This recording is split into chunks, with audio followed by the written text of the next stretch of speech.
Well, hello everyone. Here with Dr. Peter with Aortic Warriors again, and now we have Luis Silva. He is from Switzerland. So welcome, Luis. Thank Thank you you. for joining us all the way from Switzerland. You have a beautiful background over there, clouds The and mountains. mountains are a little cloudy today, but it's okay. It's beautiful. Thank you for joining us. So, Luis, as you know, with Aortic Warriors, we're trying to bring attention to the aortic dissection and aortic condition.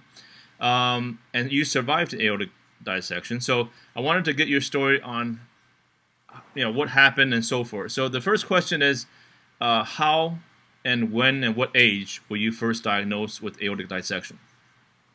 Well, I was diagnosed when I was getting ready for surgery. Yeah, it was a really bizarre situation because I have arrived and I had arrived in Switzerland um, 2 or 3 months before, and I had a chest pain and a huge chest pain, and I got hurt. How can I say? Rushed to the Mm-hmm. hospital, Yes. and they did a MRI, I think Okay. you say MRI. English, Okay. Or and CT. Uh huh. yeah, and they told me what the condition was. I was 29 at the time, Okay. 29 years old, and it was 6 years ago. Uh, they told me what the problem was, and they started to getting me ready to surgery and all that. It was a bit um, a lot of information at the same time. It was very hard Mm-hmm. So, time. Yeah. so were you alone at the time? Yes, I was. I came to Switzerland because of a job opportunity, Okay. and I came alone. My wife stayed in Portugal with my daughter. Okay. Actually, I'm Portuguese. Okay.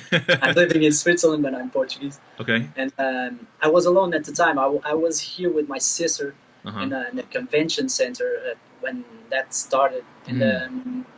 luckily they had an emergency medical team there that starting to do the first procedures to listen to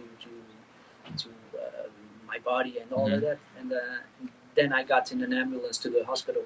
A bit really soon after. I was really lucky because I was in the city. They have one of the most important cardiology hospitals in Europe. Oh. And, I was rushed. 5 minutes later, I was already at the hospital. It was really fast. Wow. Yeah, So, so mainly you had chest pain. yeah. I had a huge chest pain. I had someone beside me. It was a friend that was visiting also from Portugal, and I told him right away that I had this pain. He started looking at me and he asked um,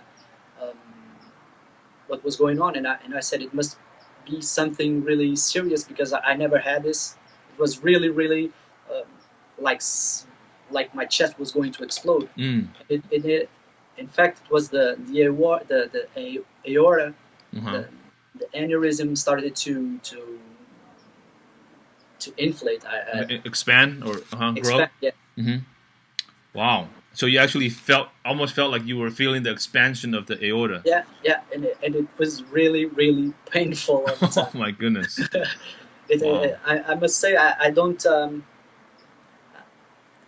the thing I remember the most because I stayed awake all the time. I didn't lose consciousness Uh huh. during the whole time until they gave me the anesthesia for the surgery. Uh huh. Uh huh. Luckily, I was able to give all my info and all of that Right. Wow. So you were still in conscious. English at the time. Uh huh.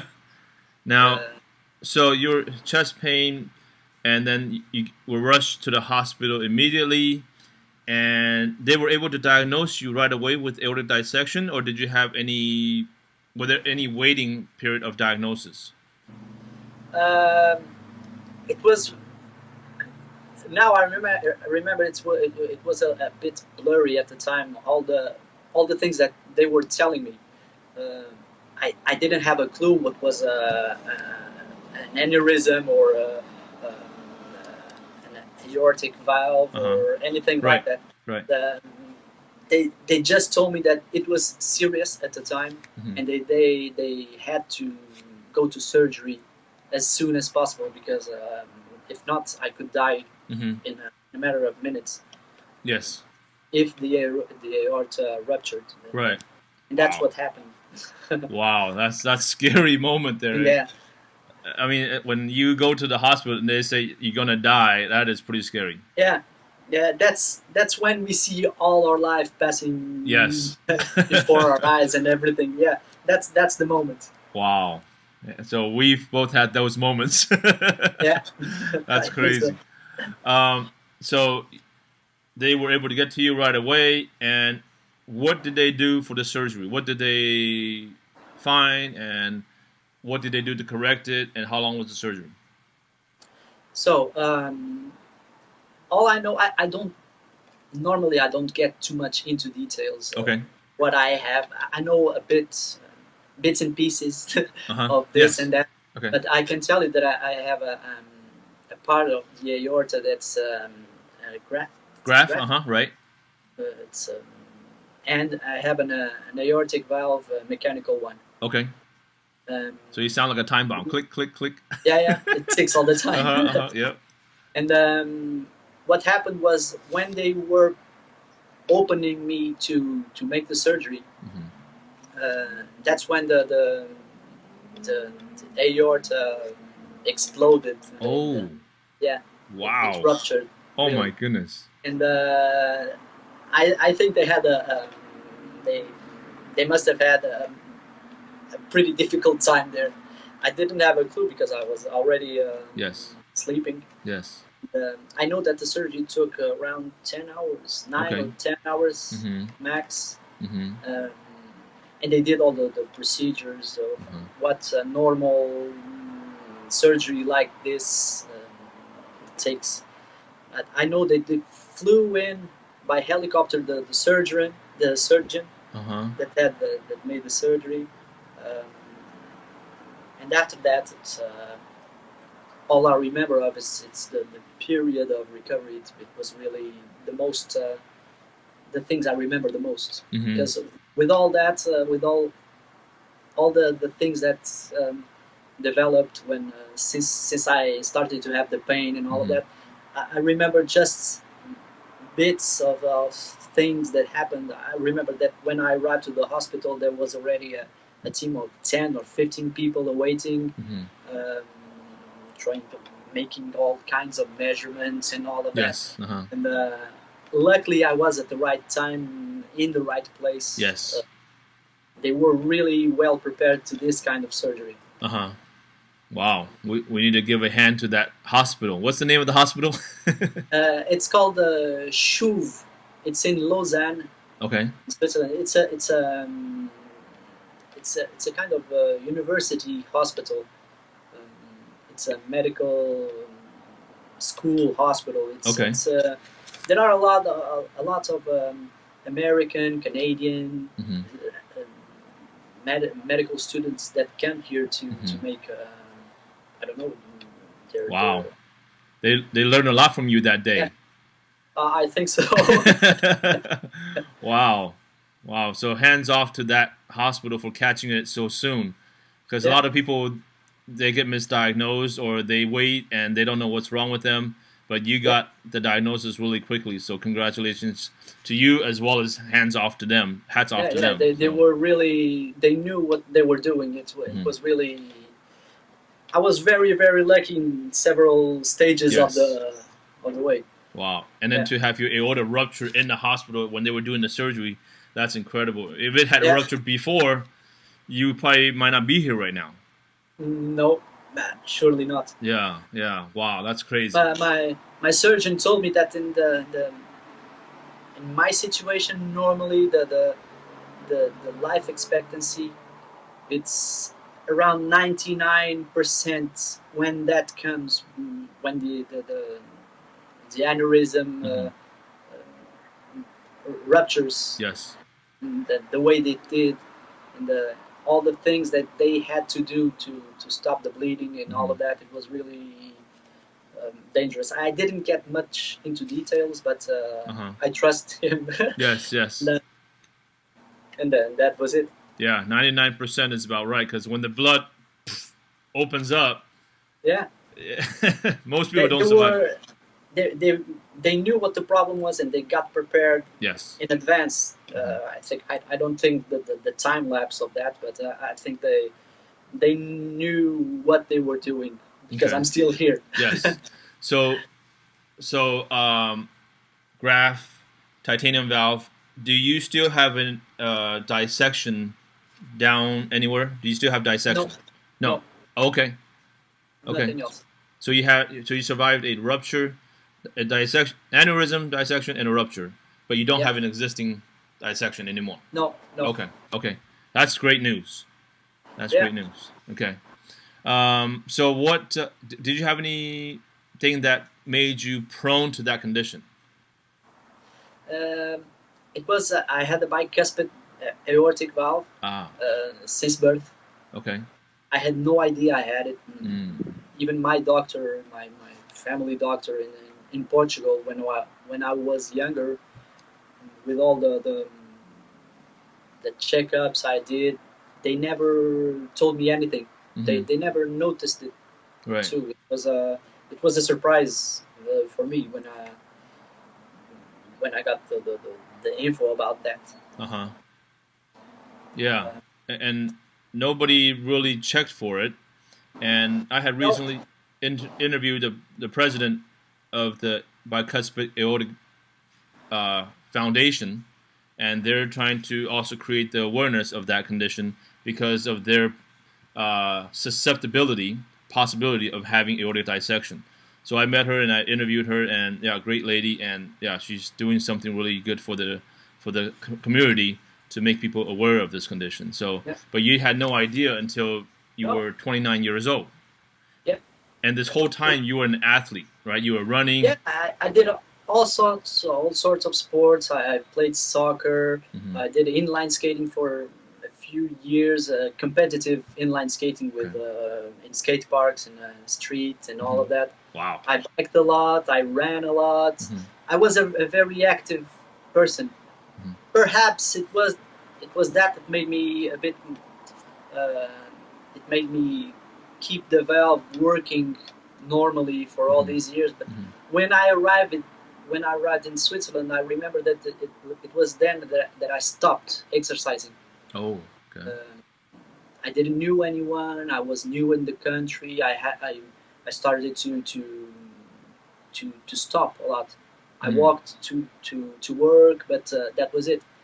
And I think that maybe the condition I had started to getting worse because of that. I'm not sure, but that's what I think. Okay. Yeah, nobody can really. We can never pinpoint what it is that caused our thing to happen. We just know that we were healthy before, right? And then all of a sudden, boom, this happens, and it changes our life. So, yeah. I could say that I remember this a lot, but 5 minutes before I had the chest pain, I drank Red Bull. Oh, okay. and I connect all, but the doctor told me that had nothing to do with it. Right. And the problem was already there, and it developed for years before I got the first physical pain of that. But I think now I can relate to so many things that it's really difficult, as you said, to pinpoint one thing that could have made a difference. Well, we're not going to blame Red Bull, right? No, we're not at all. And because believe it or not, about 1 month prior to my condition, I was drinking Monster, the big can of Monster. Yeah, I know. And I think like 2-3 times a week for like a month. And I'm not saying the Monster did it, right? But it's just when you brought it up, it's like, oh, that's interesting. But okay, Monster and Red Bull, Don't take that. Don't think that we're blaming you. Yeah, but little by little, we start to remember little things that we did in the past. That Hmm. maybe it could be this, maybe it could be that. But no, in my case, it was really a birth defect. Hmm. Uh, Right. and Yeah. the doctor he did some tests on the tissues. They got out, but Right. because of Yeah. getting out the old valve. And they told me that it was really because of the calcification along the years that the valve started to open less and less, and Hmm. the problem started I there. see. Okay. All right. So has life changed for you since the Uh, surgery? it changed. It it it kind of helped me here uh, regarding work and getting I don't know, getting a bit more into the Swiss mindset, the kind of um, how can I say, physically it changed a lot. I can Okay. tell you, but regarding the path I was going to, regarding work and social life Hmm.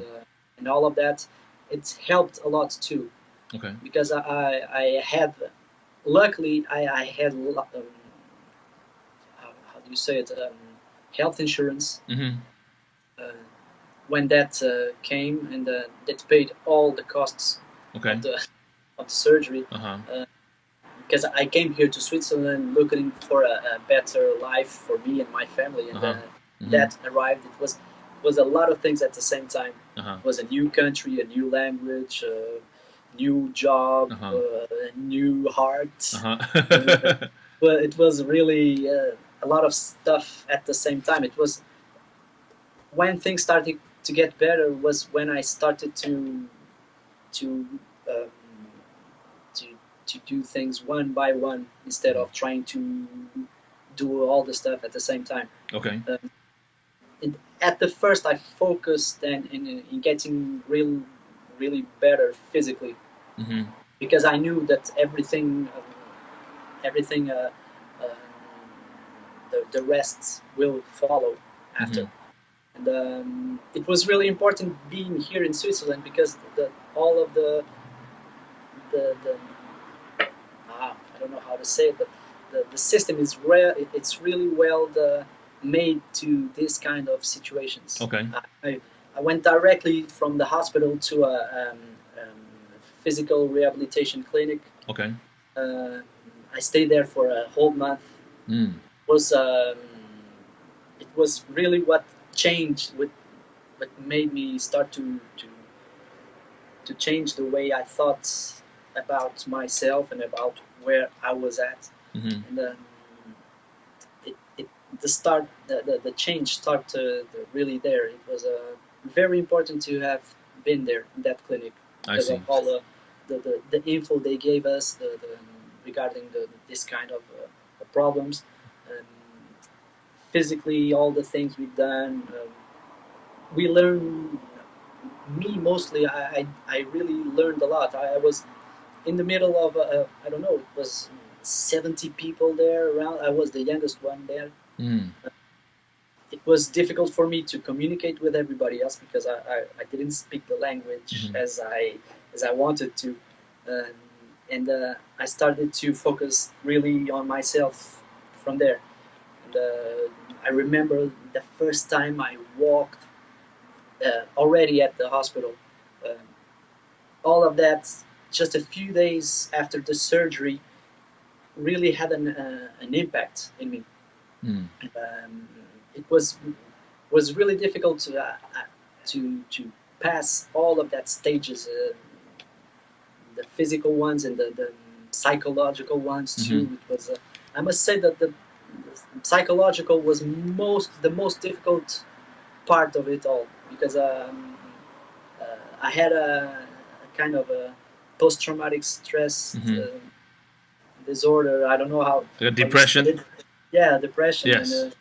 and that's what I said earlier. Because when it's that fear we don't know really well what we can do Hmm. after, what are our limits, Mm-hmm. And we, me especially, I started to think a lot of that Mm-hmm. because I was a very physically active person, Yes. and I started to question all that, Mm-hmm. and if I could this or if I could do that, and Mm-hmm. every time my heart started to beat a little bit faster, Mm-hmm. the, the fear I had at the time really stopped me in a way to go further, and for a time that really messed up a little bit Yes.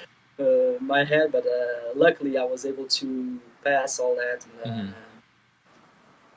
I'm good now. But no, it's okay. Yeah, I mean that is one of the primary reasons why I want to interview you, because so many survivors after surgery, after this near-death experience, we pretty much stop living. You know, we're Yeah, afraid to push because every time our heart pumps too hard or pumps too fast or skips a beat, it's like, oh my goodness, you know, what's going to happen? And so I totally get what you're talking about, because I think we all experience that. And I believe there are survivors out there that are watching this video and they're within the first 6 months, right? And we all go through that, yeah, right? yeah, The ticking of the heart valve and the feeling of what if something happens and nobody's here, you know, what am I going to do? A lot of fear. Yeah, yeah. totally. I know now. I know because of all the people I talked to on Facebook and all the friends I had that they that had also this kind of medical problems and Mm-hmm. all that.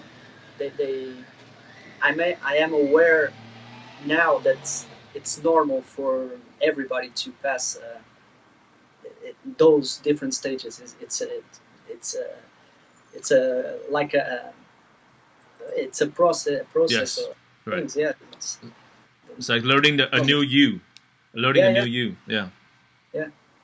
yeah, So you went back to running. yeah, How did you get there? I mean, obviously, in the beginning, it was hard because your heart's pumping, and you know you're looking at your watch, and you're like yeah, 120, you know, heart rate. You know, my heart's gonna pump out of my chest. yeah, yeah. So, like, how did that go? How did you overcome the fear that, oh my goodness, my heart is at 130? You know, uh, how did Yeah. that go?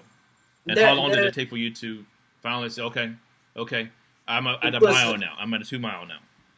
Yeah, it was very important for me. I was very lucky because my cardiologist, he's an Ironman athlete. Oh, He's 65 years old and he still does it. He's really amazing, and he's a very he's not like a trainer. mm-hmm, He doesn't train me, but he gives me little advice here and there, mm-hmm, and it was really important at the beginning to start to ask him some questions I mm-hmm. had him because being an athlete, he could tell me that. Yes. Um, in all of the tests he did with me, he could tell me, don't go beyond the 160, Uh huh. or if you do, don't stay there too long. Right. Uh, all of those little informations, I had it in my head all the time, every time Yes. I got out there. But I can tell you that I started walking. I walked a lot in the Uh huh. beginning for months. Uh huh. I didn't dare to run. I was really afraid to run. Yes. But I started to walk every time a little bit more, 20 minutes, then 30, then Mm-hmm. 40. And Yes. then I started to measure the distance Mm-hmm. instead of measuring time. Mm-hmm. And now I can say that I run marathons. Wow. and all started there. What? Really, How long did it take for you to run your first marathon after surgery? oh, my first one was in 2014. Okay. It was 4 years after the surgery. I can Four tell you years that. after surgery, you did your Yeah, first marathon, yeah, 26.2 miles. yeah. Wow. Okay. And in the same year, I ran my second one too. Then only 2 months after. You're a And, beast. yeah. Wow. No, but before getting there, it was I didn't rush there. It was a really well thought process. Yes. Before that, I ran. Uh, I don't like very much to run events. I run a lot alone here, here by the lake, here down here, Okay. and I run. I don't know, 10 kilometers. Not every day, but I respect a lot my body. It's, Yes. I think it's what really gets gets me going, and without having any physical problems and all of that. It's because I respect a lot my body. I don't force myself. Yes. If I'm tired, things like that. If I have a little pain in the knee or something, I don't force it. I stop running if I'm having something. And, it's just that. Yeah. Yeah. I respect a lot. Yes. And we pay a lot of attention to every little thing with our body. Yeah. Yeah. That's one thing I learned to do. It's to listen every little sign our body, because our body talks to us all the time. Yes. Every little thing I feel here and there, it's because of something. We must not go into, we must not get crazy about a little pain here or there, but we must understand how it came and why it came. It's really what I try to do all the time. Yes. Yeah, I think mine happened in 2009, and 2012 I did 4 sprint triathlons, just small ones. And when I was training for that, now first of all, after my surgery, I had to learn how to walk again. In the beginning, it was difficult just walking 100 steps out and then 100 steps back. And then when I was training for the triathlon, I jog for 30 seconds, walk for 2 minutes. Jog for 30 seconds, walk for 2 minutes. And that took a long time to do 1 mile. But then with the first one, the after the swim and then the biking and the running, I basically just walk jog. And it was like, I think 3 miles. It took me, I think 45 minutes or almost an hour, but I did it. And to me, that was like the first time that I felt, wow, I can do this, So just a little bit at a time, a little bit at a time, a little bit at a time. Yeah. Yeah, well, we are our biggest, I don't know, but my challenge is it's with me.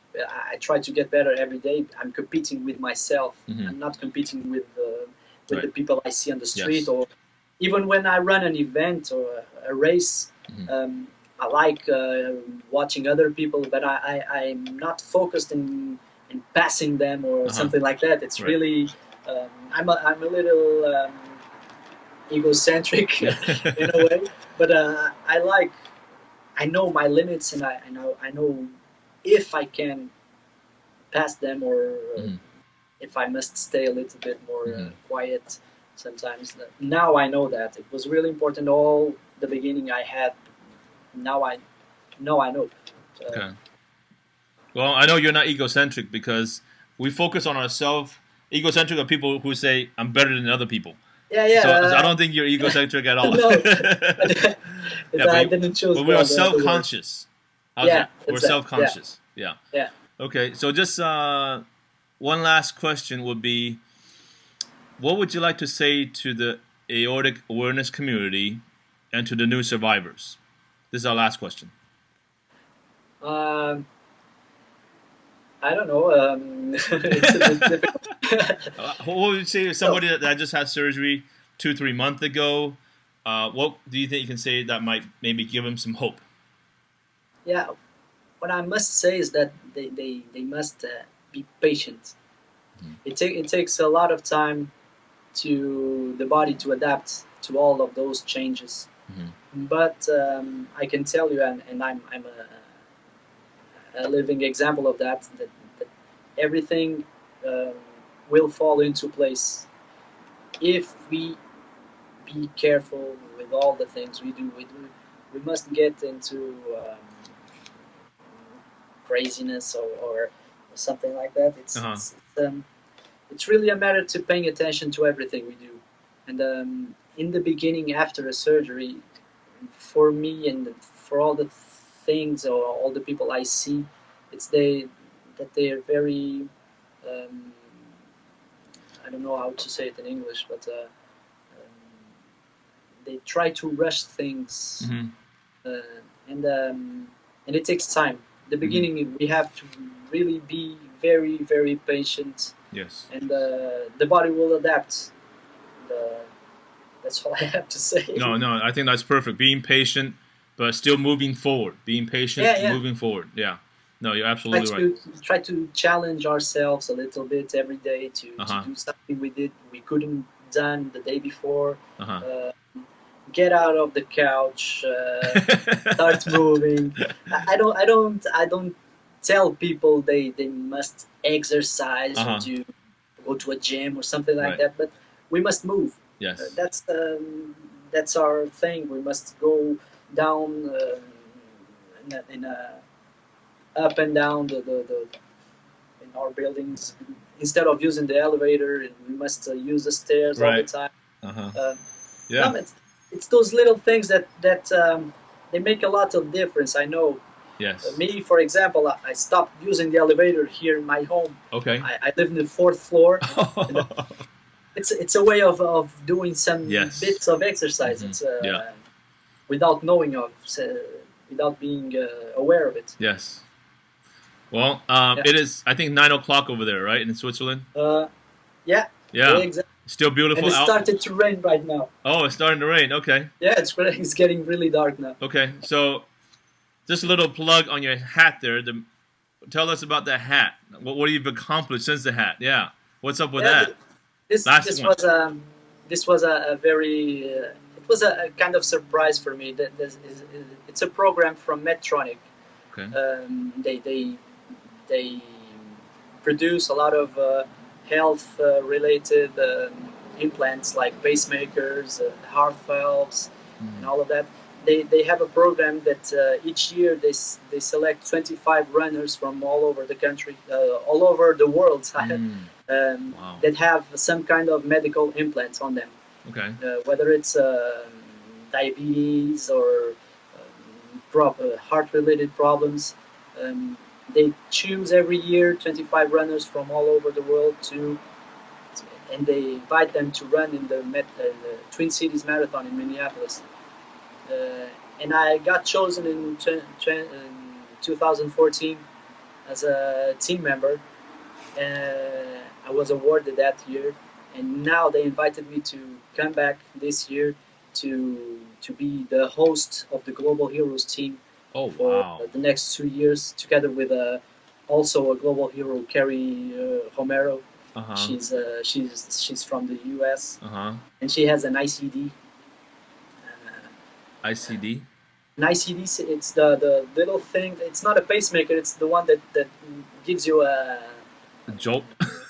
a shock Uh-huh. to the heart. Oh, wow. It's like a defibrillator. Defibrillator? Uh-huh. Yeah. She has an implanted one. I think it's the second or the third one. I'm not sure. Okay. But she's together with me. We're going to be the hosts of the Global Heroes team this year, and I'm going to Minneapolis in October this year. Wow, that's amazing. Well, Yeah, hopefully it's really at something. the event you will talk about the aorta. Yeah, Yeah, I'm trying to create more awareness to our aorta. yeah. I try as much as I can. Okay. Awesome. All right. Well, nice shirt you got there. You got the Yeah, yeah. Aortic Warriors shirt. There you go. I Yeah. run with it a lot. Cool. Well, thank you, Luis, for your time. Thank you. And again, good luck with all your future running. Stay safe. Stay strong. All right. I'll And try we'll to. talk to you next time. Thank you. Take care. All right. Bye now. Bye.